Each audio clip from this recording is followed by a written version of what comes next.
Corpbiz.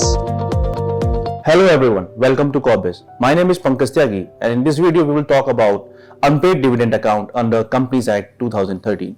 The section 124 of the Companies Act 2013 talks about the matter relating to the unpaid dividend account. This section provides for the channelization of unclaimed or unpaid dividends to special account created by the company in the designated bank.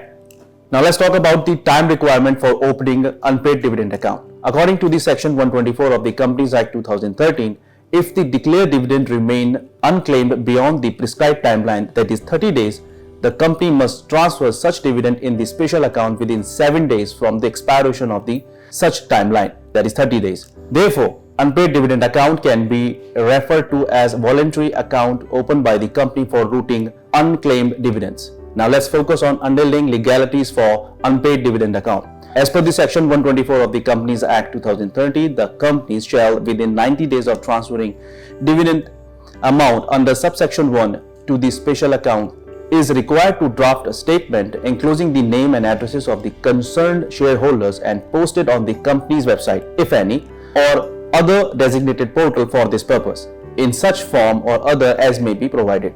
If any error is made in transferring the account referred to in subsection 1 to the unpaid dividend account, it shall pay interest from the date of such default in proportion to the amount awaiting for transaction at the rate of 12% per annum. The interest building on such amount shall benefit the company's member in proportion to the sum remaining unpaid to them. Any dividend amount routed to the unpaid dividend account.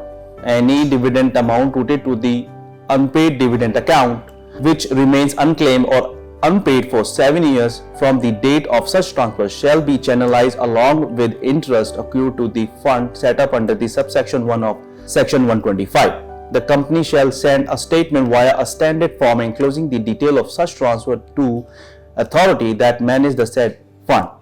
The said authority shall grant a receipt as a proof of such transfers to the company. Now let us find out what is Investor Education and Protection Fund under section 124 of Companies Act 2013. The central government has launched the Investor Education and Protection Fund to safeguard the interest of investors and advocate awareness. It is set up under the section 125 of the Companies Act 2013. The unclaimed or unpaid sum belonging to the concerned shareholders are pooled and transfers to the same. All shares relating to which dividend has not been claimed or paid for 7 continuous years or more shall be routed to Investor Education Protection Fund.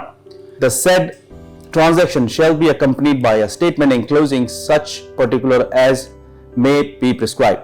The claimant of such share transfer has the right to claim the shares from the said fund pursuant to such procedures and submissions of such documentation as requested.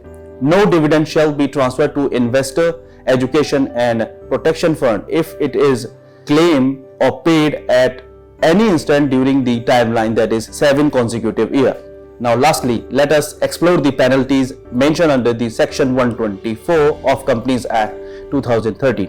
If a company fails to ensure adherence to any of the conditions of this section, the company shall be subjected to a penalty amounting ₹5 lakh. Keep in mind that this fine can be extended to 25 lakh rupees depending on the severity of non-compliance. There is a provision for individual-based penalty under which every defaulting officer shall be liable to address the penalty amounting to ₹1 lakh, which further can be extended to 5 lakh rupees. In a nutshell, Section 124 of the Companies Act 2013 provide grounds for the transparent management of unclaimed and unpaid dividend held by the company. Further, it seeks to protect unclaimed dividend from mismanagement and improper transfer. It protects the interest of the shareholders and companies against the dispute relating to fund management and dividend distributions. That's all about the unpaid dividend account. Please like, subscribe and share our video. Thank you.